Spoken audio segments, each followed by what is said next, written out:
Ayun na sa wakas, tila ba hindi na binangungot ang veteranong boxing promoter na si Baba Arum na siya ang promoter ng Japanese boxing superstar at current undisputed super bantamweight world champion na si Naoya Inoue na napag-isip-isipan niya na dapat ikasa ang matagal ng gustong nihiling ng mga boxing fans ang angas sa Pinas si John Real Casimero kontra sa rimaw ng Japan na si Inoue.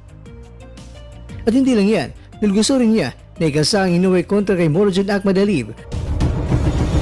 Pero dapat ang laban ay sa bansang Japan.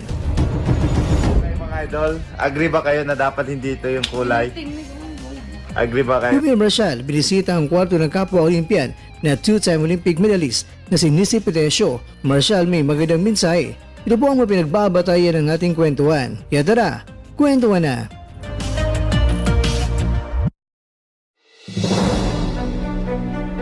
Ito ang ating